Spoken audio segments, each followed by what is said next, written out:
Hello, everybody. I'm really excited to be joined by my friend Tyler Benfield. How are you doing, Tyler? I'm good. Hey, everyone. All right. So, Tyler and I we met originally like years ago, but we had a really awesome conversation last year at RemixConf. Mhm. And from there, I was like, man, I just enjoy talking with Tyler about database stuff. And then Tyler, you helped a lot with um, the data modeling workshop that I have as part of Epic Web. Yeah, huge help there. I'm excited to have you at Epic WebConf in April. What I want to do is just give everybody an opportunity to get to know you a little bit. So could you introduce yourself to us? Yeah. Hey, everyone. I'm Tyler Ben. I'm currently a staff software engineer at Prisma. I love databases. I've liked databases for many years. And I really get into database performance, which is how Kent and I got on a really good conversation there. And I was fortunate enough to be able to help out with some of the Epic Web content. And now looking forward to speaking about that at Epic Web Conf. Yeah. So I want to talk about what you're going to be speaking about, but to dive in a little bit more into what you do, how did you get into databases? Yeah, so for the first 5 years or so of my career, I was working building web apps, and in doing that, kind of starting straight out of college and getting that practical experience in a small company where you kind of had to wear every hat there was. Hmm. You kind of start to find, I guess, databases are a common problem, especially for performance, Hmm. and you learn Yeah. the tricks to solve those problems. And then as time went on, I ended up going to a company that specialized in database performance monitoring software. And that gave me a really deep dive into how indexes work, how statistics work, just general, really deep database topics. And now I like sharing that and bringing that into Prisma. Yeah, sweet. I think you're absolutely right. Like, you can't go very far on the web before you touch a database. Mhm. But a lot of developers kind of lean one direction or another. I know when I was like before I went full stack and decided I just like it all, I very much leaned in the direction of front end and stuff. So Mhm. what kind of leads you in that direction of databases? Yeah, that's a good question. I originally was more of a front end developer. I spent a lot of time in React earlier on. Mm-hmm. Um, I think what I liked about databases was some of the challenge there in that I guess there's a lot of content around how to help with databases, but it's not as approachable to front end developers all the time. Like you said, you Mm, kind of yeah. specialize one way or another. But once you start going more full stack, you start to see more patch solutions on top of database performance problems rather than getting to the root cause. And I really Yeah. liked getting into that root cause.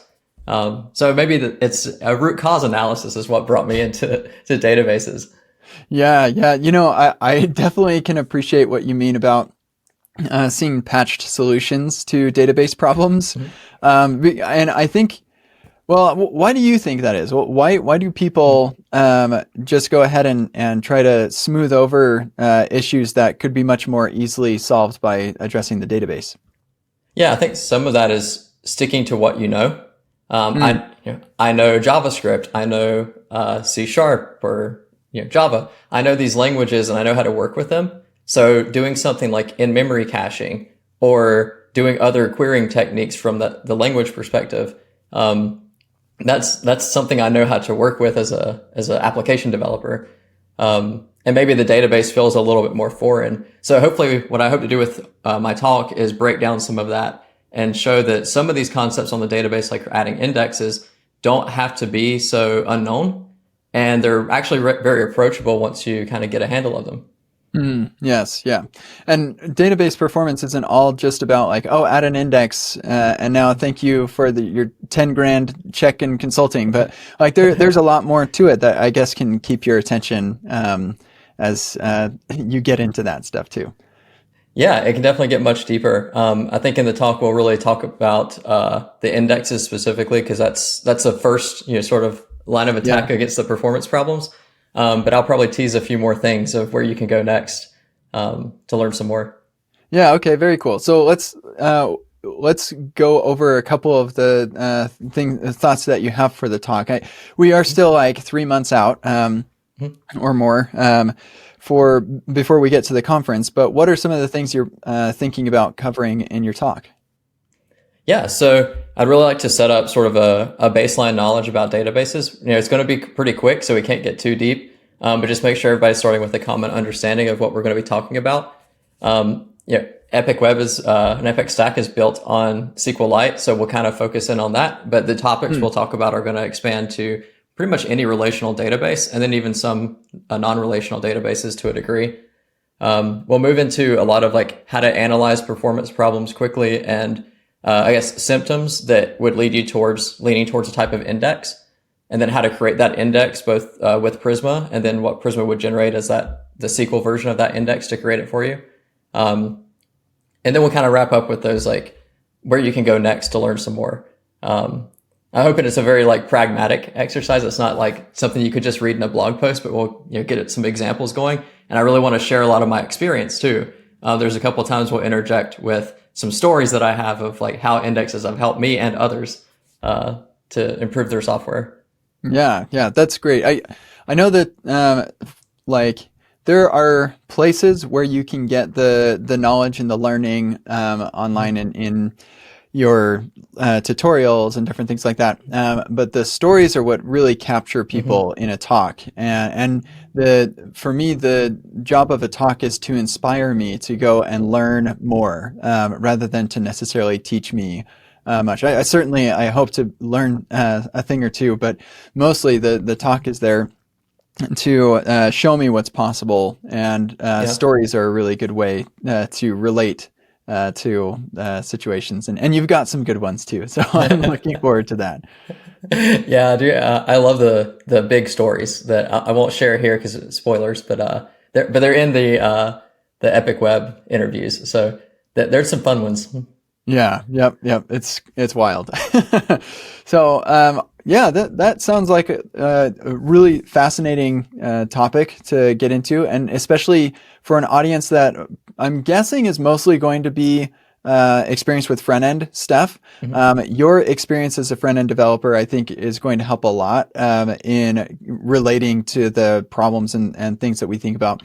It's interesting that all of the and traditionally, front-end frameworks are expanding their level of, I guess, what they cover as far as kind of coming back into the back end and kind of fooling people into being back-end developers. That's what happened to me.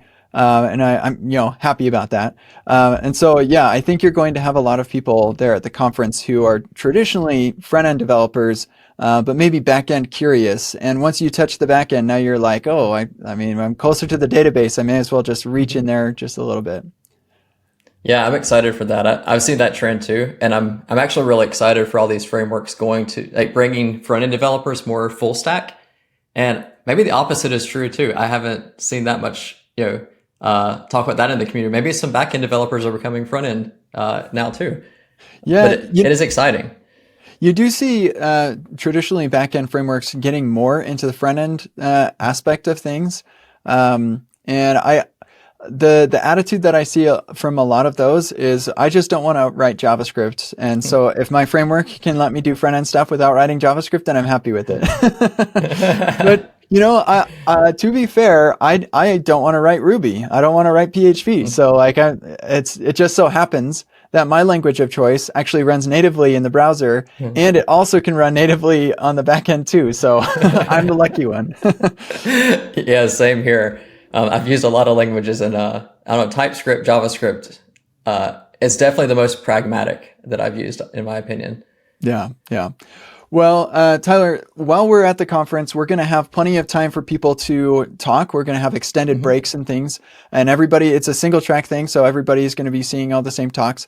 What are you hoping that people will come to talk with you about, and what are you excited to talk with people about while you're at the conference?